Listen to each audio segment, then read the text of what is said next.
Time for another Puscast. This one covering the last 2 weeks of January 2013, or should I say 2013, or maybe 2013. Anyway, this is the usual review of the medical literature, and if you want more information, of course, you can go to my growing multimedia empire over at edgydoc.com. But I have 70 articles I pulled down last night that I need to read and then regurgitate to you. And there's no way I'm going to get 72 into half an hour. So I'm going to have to pick and choose. It's amazing how much stuff comes out in the literature. It really is, as Dr. Bryant said all those years ago, like drinking at a fire hose. I think I'll start with some antibiotic-related papers. The issue with voriconazole parenterally is that it contains cyclodextran, or to be more specific so I can mess up the pronunciation of the actual compound, sulfonyl butyl ether beta cyclodextran. You're not supposed to give it to people with decreased creatinine clearance because the drug is nephrotoxic, amongst other things.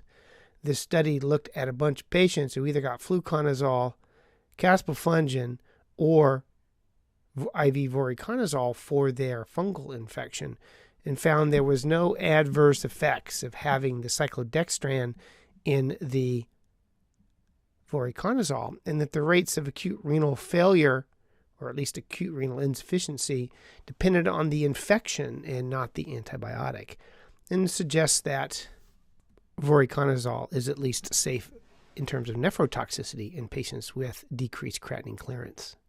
And it may be that this form of cyclodextran is less nephrotoxic. It is a second generation, not a first generation cyclodextran, and those have been what have been associated with nephrotoxicity in the past. That being said, I bet you can't get it past your pharmacists anyway. Man, what a wonderful world.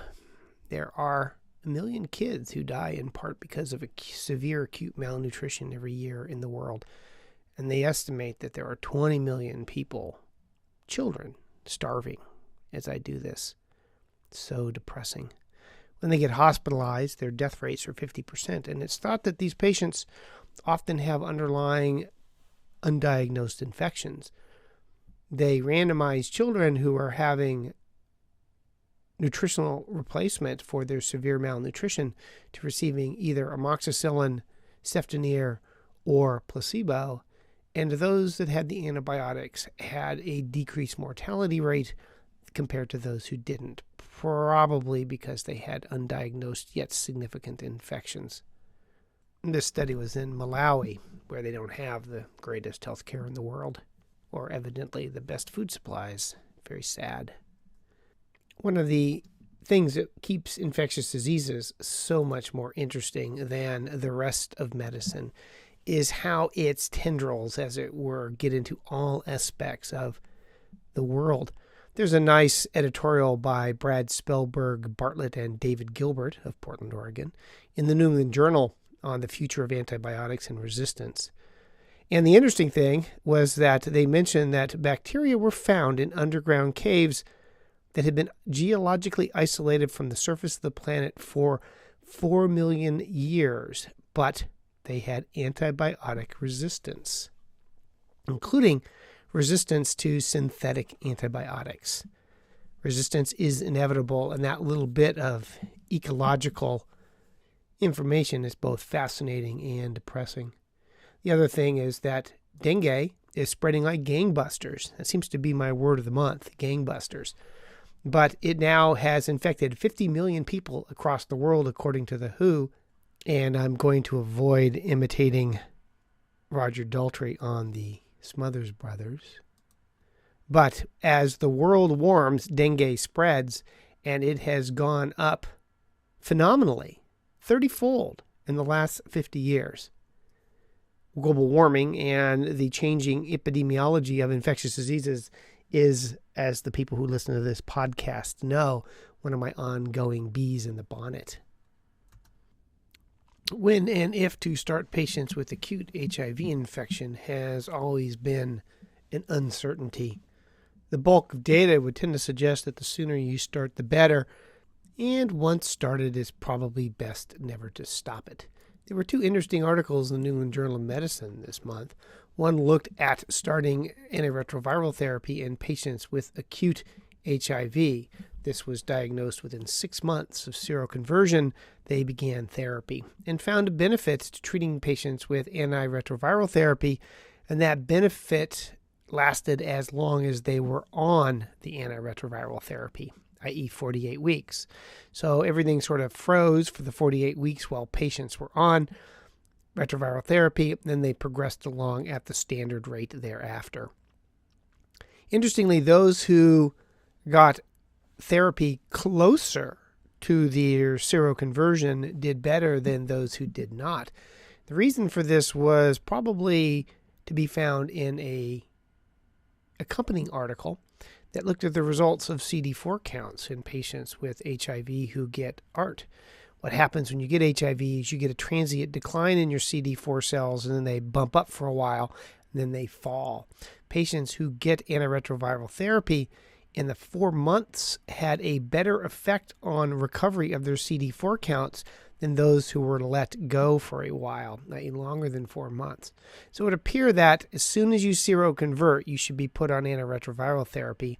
And it would appear that once started, you should continue it forever. Yet more information on the importance of being vitamin D replete. There's actually sunshine out here today in Portland, although it is cold.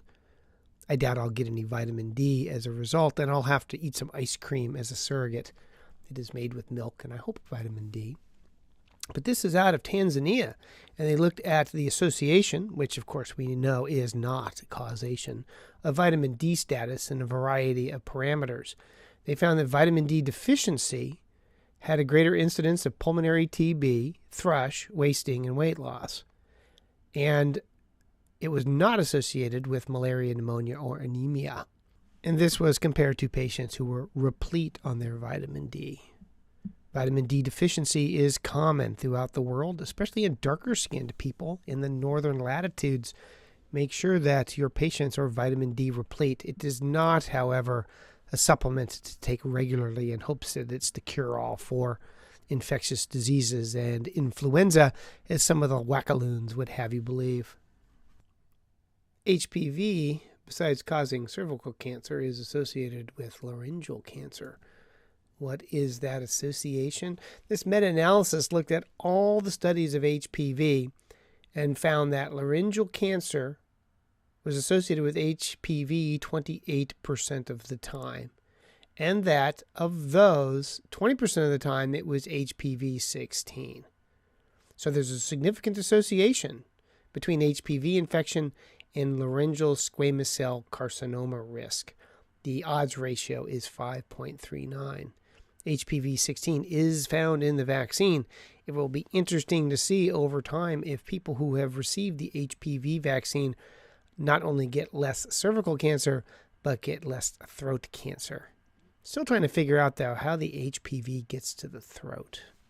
The epidemiology of HSV is changing. The study followed women over 20 months watching for primary HSV infections. They found that it was HSV-1 in Caucasians that was the most common cause of HSV, and it was the most common cause of genital disease instead of HSV-2. Non-Caucasians, Hispanics, and blacks tended to have more HSV-2 infections in this group. Even more interesting and not unusual is that the majority of these infections were asymptomatic. 74% did not know they had acquired HSV. This is a disease that continues to spread fairly commonly and asymptomatically. In the study, the rate of HSV-1 infection was 2.5 per 100 patient years, double that of HSV-2. I keep emphasizing this fact with my kids as if they're going to pay any attention. It's safe to say that some vaccines are better than others. How long does the hepatitis A vaccine have efficacy for? Well, this study looked at antibody levels and found you had sufficient neutralizing antibodies 17 years after childhood vaccination, which is pretty good. I got my hepatitis A vaccine the month it came out. I don't want to get hepatitis A. Vaccines are good. Just need a vaccine now to hepatitis E. I mentioned in one study out of the Annals a while back that about 1 in 5 Americans are seropositive for hepatitis E. This study looked at the prevalence, I don't remember the difference, of hepatitis E in patients who were negative for A and B but had acute hepatitis, and found that 17% had hepatitis E, and they mostly acquired it at home.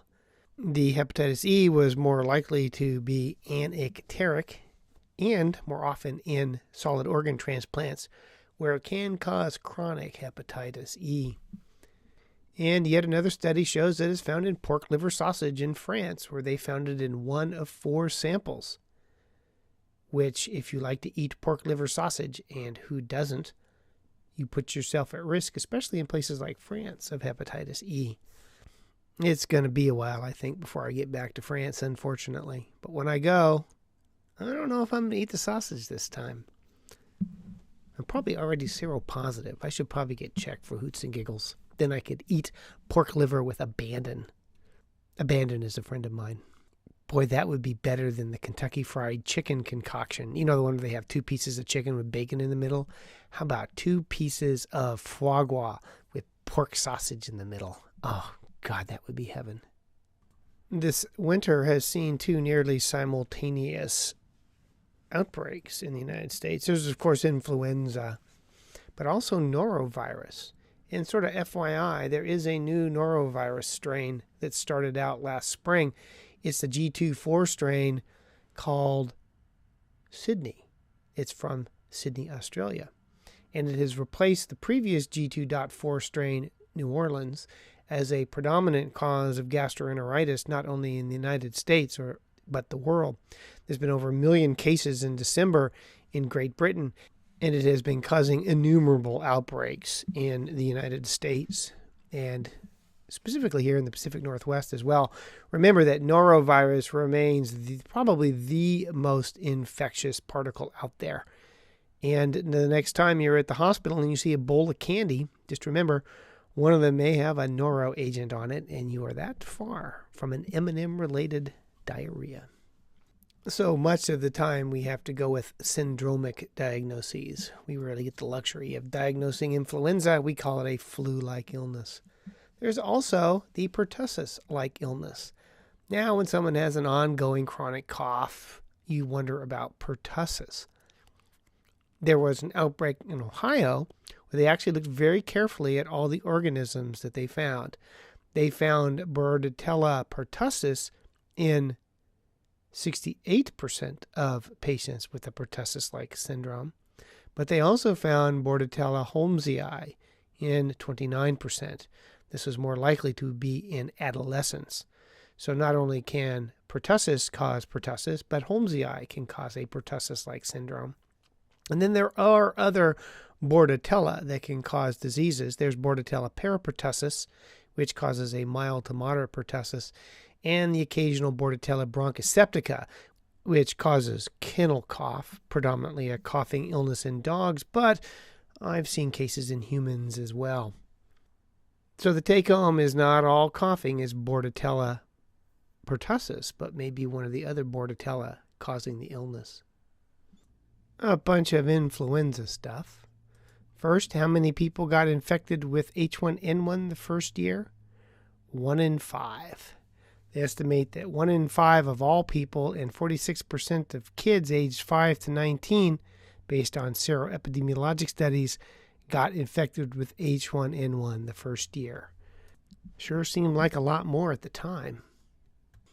What good was the vaccine during the pandemic? It's estimated by the CDC that the vaccine prevented about 1 million cases of flu. It prevented maybe 6,000 hospitalizations and prevented 300 deaths, plus or minus the usual margin of error. So the vaccine was modestly good. Maybe it wasn't so good in Europe, however. In parts of Europe, they used the Pandemrix, if I pronounce that right, H1N1 vaccine. And as a result, they've seen a slight spike in narcolepsy in children. In Sweden, they estimate that they maybe saved 20 or 30 deaths from influenza because of the vaccine, but at the downside of perhaps causing 200 cases of narcolepsy. Why that particular vaccine caused narcolepsy is uncertain. They're looking into both whether or not there was some adjuvants or there was something with H1N1 itself, or was there some genetic predisposition in the population that was at risk for developing narcolepsy? Again, it gets to the difficulties in public health. Influenza affected a lot of people. It didn't kill a lot of people, unlike, say, the 1919 pandemic. And always remember that when the pandemic started in Mexico, there was an inordinate number of deaths reported with H1N1. So the initial fear was we were going to see an H1N1 epidemic that resembled the 1919 pandemic. And fortunately, it didn't pan out. But the problem with the future is that it is impossible to predict. And finally, there were 2 studies out on influenza vaccine and pregnancy. The first in PLOS showed no increase fetal death following H1N1 vaccination, although this was done in England and they markedly misspelled the word fetal, F-O-E-T-A-L. That can't be right. And another in the New England Journal of Medicine that showed that influenza is associated with fetal death. We already knew that, but there was some protection seen from vaccination that wasn't as clear-cut as one would like in the study, but it again showed no increase in fetal mortality if mom gets the vaccine while pregnant. And there were more studies out to demonstrate not only is obesity associated with increased risk of death from influenza, but there's a variant in human beings, the RS12252-C, that is much more common in the Han Chinese population. And those with that genetic variant are more likely to get severe influenza. And it's found 100 times more commonly in the Han Chinese. That remains our biggest problem in the fight against influenza compared to other vaccine-preventable illnesses. It is several logs more complicated genetically, epidemiologically, pathophysiologically, etc., etc. I got recertified in ID 3 years ago. Hopefully I'll retire before my 7 years are up and I need to get it done again. I probably won't be that lucky. I'm always on the lookout for articles that strike me as a board question, because the boards are filled with just, as I remember them anyway, bizarro factoids that the real answer should have been Google it. But this was the New England Journal of Medicine, and an old lady with a history of Hodgkin's disease has an encephalitis. They do a spinal tap, and it shows, wow, spirochetes. Gives you the willies right there, huh? And they eventually figure out through PCR techniques that she is infected with Borrelia miyamotoi, Miyamotoi, a Borrelia species in the relapsing fever family. It's also found in ticks that are co-infected with Lyme disease, though not necessarily co-infected. And occasionally this causes disease in human beings as well. The boards usually likes these sort of bizarro factoids. So I'm going to try and remember this one as well for my next time I take my boards, or retire first if I'm lucky. Besides norovirus and influenza, the other infection, or another infection that's going gangbusters in the Pacific Northwest at least, is syphilis. The rates are skyrocketing. We went from 30 cases a year to like 200 cases a year in the last 3 or 4 years. That's a lot of syphilis. What to do about the serofast patient has always been an area of question.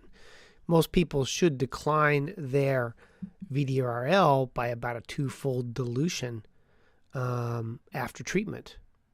and usually in about 6 to 9 months. What do you do with people who remain serofast and presumptively are not reacquiring disease, which you always got to be skeptical about?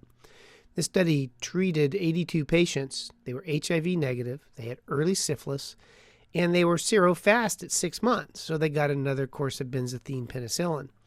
And of those 82 patients, only 27% dropped their titer after retreatment. And so what to do about serofast patients remains an enigma.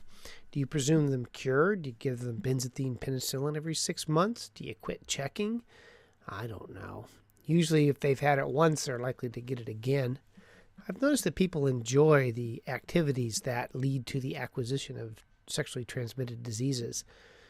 This is a difficult and challenging clinical problem, however. We need to know why people are serofast in order to know what to do about them clinically.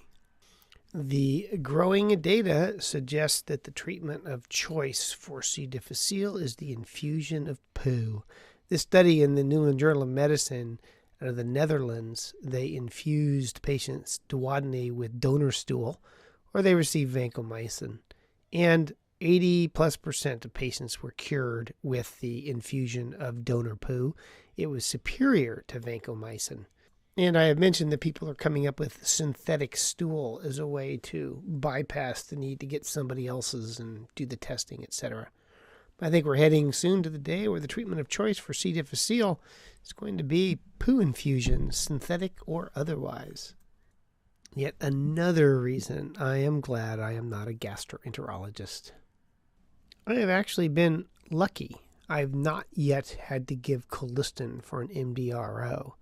We don't have a lot of the MDROs out here in the Great Pacific Northwest that seem to be plaguing much of the rest of the world. And as such, after 29 years, I have yet to give a dose of colistin to anybody. This study looked at the colistin dose and the outcomes in patients with MDRO infections and found that the higher the colistin dose, the better the microbiologic success and the better 7-day mortality, but the worse the renal function. But no difference in 28-day mortality. Still, I think it's better to have dead kidneys in a live host than live kidneys in a dead host, unless you have a relative who needs a kidney transplant. With all antibiotics, more is not necessarily better, but it probably is with colistin. My son has been having a coughing illness the last couple of weeks. Not really influenza as best I can tell. He hasn't been sick enough, only missed a day of school. He keeps wondering when the cough is going to go away. He expects it to last about a week or so.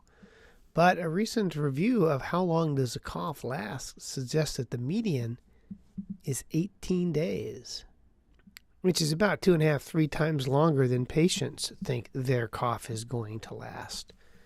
So warn people, if you get a coughing illness, it's going to last a while. You don't need antibiotics to get you better faster.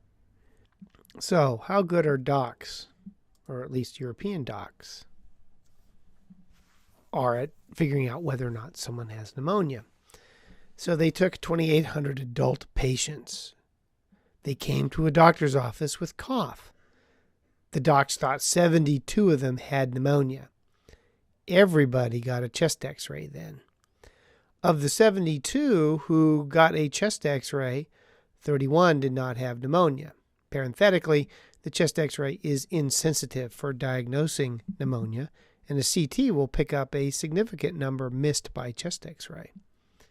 So 31 of the 72 diagnosed with pneumonia did not have pneumonia. Then how many in the remaining 2,700 odd cases had pneumonia that the doctors missed? There were 99 cases of pneumonia. So the doc's ability to diagnose pneumonia was worse than flipping a coin. Evidently, in Europe, they don't as routinely order chest x-rays to diagnose pneumonia as they do in the United States. So there are some practice differences. But I think the take-home is that the history and physical is unreliable for diagnosing pneumonia on clinical grounds. And if you really want to know, you got to irradiate the patient. And just an interesting JAMA article where they looked at the results of ventilator-associated pneumonias in patients who either had measurement of the gastric residuals when they were on tube feeds or patients didn't have gastric residuals. The hypothesis has always been if you get a big fat tummy filled with NG feedings, you'll aspirate it and get pneumonia. But there was no difference in the two groups. You could ignore the gastric residuals and patient did just as well, at least in terms of determining the presence of ventilator-associated pneumonia. So that would make the nurse's life a lot simpler. The growing issue as to what diseases pneumocystis causes. Well, we know it causes pneumonia, but we've talked about the royal we, the importance of pneumocystis in perhaps exacerbating COPD. And last week there was the CID article that showed that pneumocystis was often present, almost always present, in fact, in sudden infant death syndrome kids. And now they look at the presence of pneumocystis in patients with active TB and found that patients who have pneumocystis and TB did worse. They had higher transaminase levels, they had more need for oxygen supplementation, and they had a worse 30-day mortality. And, probably not related, but interesting nonetheless, those with pneumocystis had more lung cancers. On the other hand, there's this interesting association between chronic inflammation and subsequent development of cancers, say with bowel cancers, or the classic scar carcinoma that you can see in someone who has a chronic draining sinus. So maybe the pneumocystis is not associated with the cancer, but maybe not. Maybe we all need to be on Bactrim. Nah, bad idea. So the patient has the misfortune of dying of pulmonary TB. And if you're coughing up AFB, you're likely to give it to people around you. And in a recent study, it was not the positivity of the smear that correlated with spread of TB, but how many red snappers you aerosolized when you cough. So if you have TB and you're not bringing them up and spewing them into the environment, you're unlikely to give it to your family, or in the case I'm about to mention, your dog. So the dog gets miliary TB and dies. I've talked about TB in elephants before, but I think this is the first time I've run across a case report of TB being acquired from its master. And maybe both the dog and the human should have been on vitamin D. A recent study suggests that patients who were supplemented with high doses of vitamin C who had tuberculosis accelerated their clinical and radiographic improvement and improved those who were vitamin D deficient. So one population that probably gets benefit from pharmacologic doses of vitamin D is the tuberculosis patient. So that's it. 28 minutes and 13 seconds. I went through a ton of literature really quick. I've become more and more inclined to having breadth rather than depth because really in this era of Google, you can go look up the references yourself if you're that fascinated with the topic. I actually read most of the articles, but try and summarize them as quickly as I can. Otherwise, if you're bored, go to iTunes and write me a glowing review. Don't forget my growing multimedia empire at edgydoc.com, where you will find links to my books, my apps, my blogs, my podcasts. Oh my. Because indeed, the world needs more. Mark Crislip. Now I'm going to go for a walk and go to a play about James Beard. I hope it's all you can eat. So long, and thank you as always for this most interesting consultation and allowing me to participate in the care of this most difficult and challenging case. I'd like to follow along with you, but I can't tell crap from the EMR. Thank you. In dictation. Goodbye.